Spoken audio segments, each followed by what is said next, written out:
Hello students, welcome in अ सहज शिक्षण YouTube channel. तर स्टुडंट्स, आज आपण 5th स्टँडर्डचा सब्जेक्ट घेणार आहोत एन्व्हायरमेंटल स्टडीज पार्ट 1 आणि त्यामधला 12th चॅप्टर आहे फूड फॉर ऑल, म्हणजेच अन्न सर्वांसाठी. हा जो चॅप्टर आहे हा तुमचा स्कूलमध्ये ऑलरेडी लर्न करून झाला असेल, तुम्ही व्यवस्थित तो रीड केला असेल. तर आजच्या या व्हिडिओमध्ये आपण या चॅप्टरचा कंप्लीट एक्सरसाइज यावरचे जे क्वेश्चन आन्सर आहे हे डिस्कस करणार आहोत. सो तुम्ही जर चॅनलवरती नवीन असाल तर चॅनलला पटकन सबस्क्राईब करून घ्या. खाली जो बेल आयकॉन दिला आहे बेल आयकॉनवरती बटन प्रेस करून घ्या. म्हणजे तुमच्या 5th स्टँडर्डशी रिलेटेड जे सर्व व्हिडिओ जेव्हा मी अपलोड करीन तेव्हा त्याचे तुम्हाला नोटिफिकेशन मिळेल. So let's start to the first question. What's the solution, म्हणजेच काय करावे बरे. आणि यामध्ये क्वेश्चन विचारलेला आहे, the plant in the pot is not growing well, म्हणजेच कुंडीमधली जी रोप आहे याची वाढ व्यवस्थित होत नाही. तर अशा वेळेला काय करावे आणि याचं आन्सर बघा. Pesticides must be spread and manure should be added to the soil, then the plant in the pot will grow. म्हणजे त्या कुंडीतील मातीमध्ये काही खतं घाला किंवा कीटकनाशके त्याच्यावरती मारा आणि त्यामुळे त्या कुंडीतील जी रोप आहे हे चांगल्या पद्धतीने वाढेल. सेकंड क्वेश्चन आहे, यूज युअर ब्रेन पॉवर. आणि यामध्ये क्वेश्चन विचारलेला आहे, what is the purpose of storing food grain in our house. म्हणजे आपल्या घरामध्ये जो अन्न साठा करतो त्याचं काय पर्पज आहे, तर ते कशासाठी करतो. आणि याचा आन्सर बघा. We store food in our house so that we have food to suffice when food is not available or there is a shortage. तर आपण आपल्या घरामध्ये अन्नधान्याचा साठा का करून ठेवतो, कारण काही वेळेला ते आपल्याला उपलब्ध नसतं किंवा काही वेळेला त्या धान्याचा शॉर्टेज नव्हतं. तर अशा वेळेला ते उपयोगी पडावं म्हणून. त्याचबरोबर or during difficult times like floods, famine or earthquakes. तर काही वेळेला अचानक अशा आपत्ती येतात, म्हणजेच पूर असू देत, दुष्काळ असू देत, भूकंप असू देत किंवा इतर कोणती आपत्ती असू दे, तर त्यावेळेला आपल्याला त्याचा उपयोग व्हावा म्हणून आपण आपल्या घरामध्ये अन्नधान्याचा साठा करून ठेवतो. ओके, चला नेक्स्ट क्वेश्चन आहे third question. Find and correct the incorrect statements. याच्यामध्ये A, there is only one method of farming. तर शेती करण्याची एकच पद्धत आहे. तर स्टुडंट्स, हे जे स्टेटमेंट त्यांनी दिलेलं आहे हे आहे रॉंग. तर इथं आपण लिहूयात इनकरेक्ट स्टेटमेंट.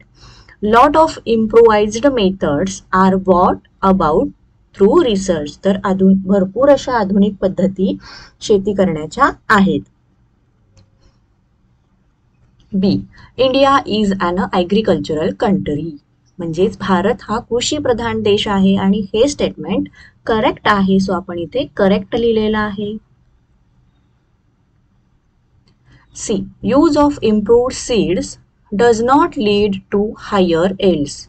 इम्प्रूव्ड सीड्स म्हणजे आधुनिक बी बियाणे जे आहेत याचा वापर केल्यामुळे शेतीतील उत्पन्न वाढत नाही असं स्टेटमेंट दिलेलं आहे. बट आन्सरमध्ये आपण हे स्टेटमेंट इनकरेक्ट आहे. सो आपण आन्सरमध्ये इनकरेक्ट लिहिलं. Use of improved seeds leads to higher yield. तर आधुनिक बी बियाणे वापरल्यामुळे शेतीचे उत्पादन जास्त येते. नेक्स्ट क्वेश्चन बघण्याआधी तुम्हाला जर व्हिडिओ आवडत असेल तर पटकन व्हिडिओला लाईक करून घ्या. अजूनही जर तुम्ही चॅनलला सबस्क्राईब केलं नसेल तर चॅनललाही सबस्क्राईब करून घ्या. आणि तुम्हाला असेच इतर कोणत्या विषयाचे एक्सरसाइजचा व्हिडिओ हवा असल्यास कमेंट बॉक्समध्ये कमेंट करून नक्कीच कळवा. Next question fourth, answer the following. त्याच्यामध्ये A, what are the advantages of using improved seeds. Improved seeds म्हणजे आधुनिक बी बियाणे हे वापरल्याचे फायदे काय आहेत. तर चला स्टुडंट्स आन्सर बघूयात. First point, nowadays improved seeds are developed through research. तर हे जे बी बियाणे आहेत हे त्याच्यावर हे रिसर्च करून बनवलेले असतात. Second, these seeds have a higher yield and can resist pest attacks. तर असे बियाणे वापरल्यामुळे उत्पादन हे जास्त येते. तसेच जे कीटक आहेत यांच्या अटॅक पासून ते स्वतःला रेजिस्ट करतात. And third, some variety of these seeds become ripe for harvesting in a shorter period, while some give a higher yield even with a low supply of water. म्हणजे काही बी बियाणे असे आहेत की जे कमी वेळेमध्ये जास्त उत्पादन देणारे असतात, तर काही असे असतात की कमी पाण्याच्या सप्लायमध्ये सुद्धा ते जास्त उत्पादन देणारे असतात.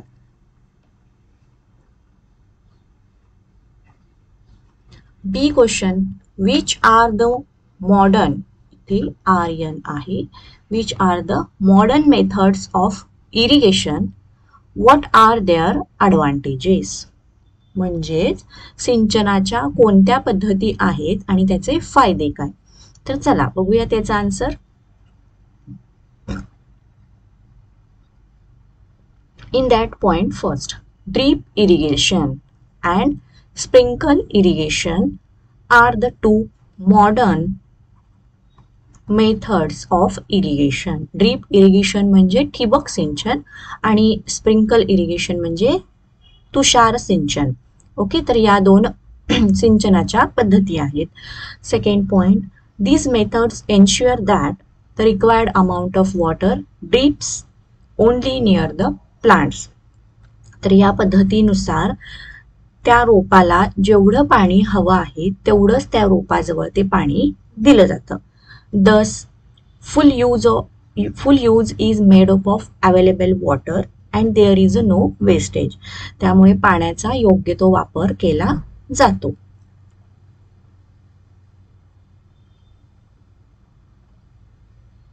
C question, describe the drip irrigation method.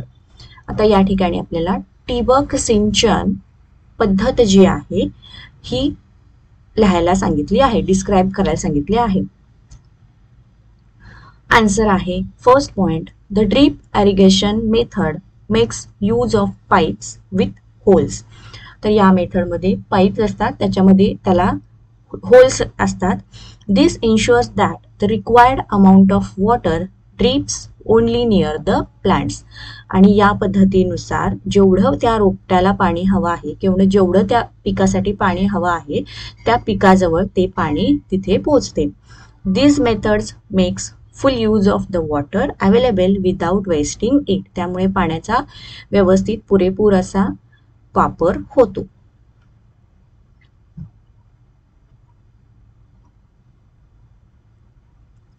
चला next D question, what are the reasons due to which growing crops are damaged. तर अशी कोणती कारणं आहेत की जे जगलेले पीक आहे हे याचं नुकसान होतं. आणि याचा answer, diseases and paste attacks, म्हणजेच वनस्पतीवरील जे काही रोग आहेत त्याच्यामुळे आणि कीटकांचा अटॅक म्हणजे त्यांचा हल्ला झाल्यामुळे या दोन reasons due to which growing crops are damaged. आणि या कारणामुळे जे पीक वाढीला लागलेलं आहे याचे नुकसान होते. E question, what is done to avoid the damage to crops. नाव आन्सर बघा, as a remedy insecticides and pesticides म्हणजे कीटकनाशक तणनाशक are spreads on crops or certain chemicals are rubbed on the seeds before sowing to avoid damage to crops. तर आपल्याला पिकाचं नुकसान होण्यापासून वाचवायचं असेल तर त्या ठिकाणी काही कीटकनाशक, काही तणनाशक, त्याचबरोबर जे बी आहेत या बियांना सुद्धा एक ठराविक पद्धतीचं केमिकल त्याला जर रब केलं आपण आणि ते बी जर पेरलं तर यापासून पिकाचं होणारं नुकसान थांबतं.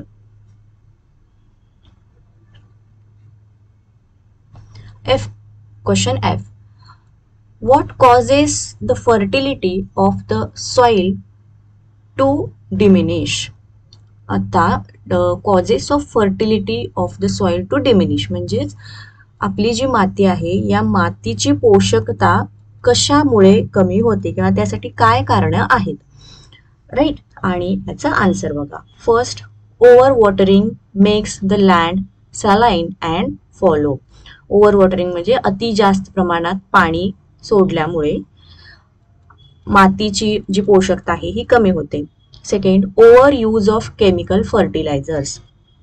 जास्त प्रमाणात रासायनिक खतं घातल्यामुळे leads to accumulation of excessive chemicals in the soil. त्यामुळे काय होतं, त्या मातीमध्ये जास्त प्रमाणात ती खते तशीच राहतात. And this reduces the fertility of soil and reduces the productivity. आणि ही दोन कारणं आहेत ज्याच्यामुळे मातीची पोषकता कमी होते.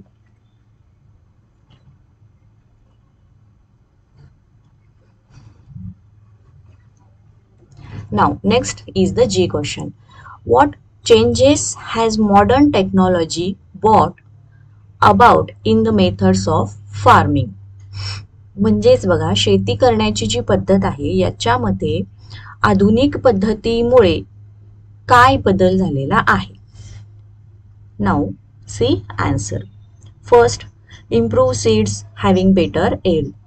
तर मॉडर्न टेक्नॉलॉजी यूज केल्यामुळे जे आधुनिक बिया आहेत याच्यामुळे उत्पन्न जास्त मिळते. Modern methods of irrigation. तर सिंचनाच्या वेगवेगळ्या दोन ज्या पद्धती आहेत त्या आधुनिक पद्धतीमुळे availability of fertilisers to improve productivity. तर काही खतं अशी आहेत त्याच्यामुळे प्रोडक्टिव्हिटी जास्त वाढते. These modern technological methods have brought about tremendous improvement in the methods of farming.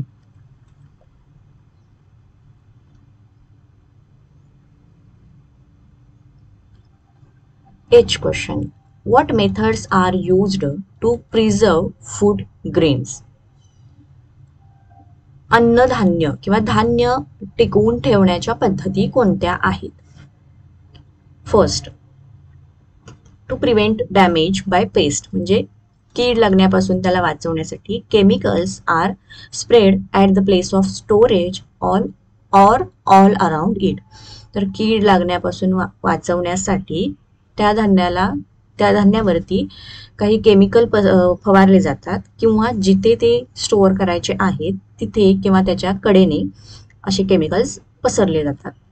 आणि सेकंड, नीम लिव्ज म्हणजे लिंबाची जी पाने आहेत or some protective chemicals are mixed in the grain as their smell repels insect. तर काही असे केमिकल्स त्याच्यामध्ये add करतो की ज्याच्या वासाने जे किडे आहेत किंवा कीटक आहेत हे त्याच्यापासून लांब राहतात.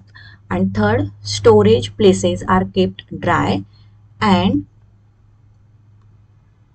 एरी टू प्रिव्हेंट फंगस फॉर्मेशन. तर जिथे आपण हे धान्य स्टोअर करणार आहोत तिथली जागा कोरडी असली पाहिजे जेणेकरून तिथे बुरशी लागण्यापासून ते वाचेल.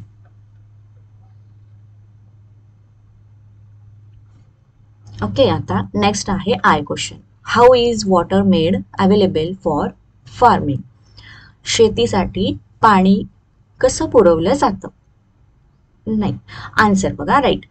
First question, huge quantities of water are stored by building dams. म्हणजे धरणांच्या मध्ये पाणी साठवलं जातं and bunds of river to abstract the flow of water downstream. धरणांच्या मधील, विहिरीमधील, नदीमधील पाणी शेतासाठी वापरलं जातं. आणि second, improved methods of irrigation are used which provide enough water to the plants and at the same time help to save the lot of water. तर आधुनिक ज्या सिंचनाच्या पद्धती आलेल्या आहेत यामुळे पुरेसे पाणी या पिकाला पोहोचलं जातं, तसंच पाण्याचा वापर सुद्धा कमी होतो आणि पाण्याची बचत होते.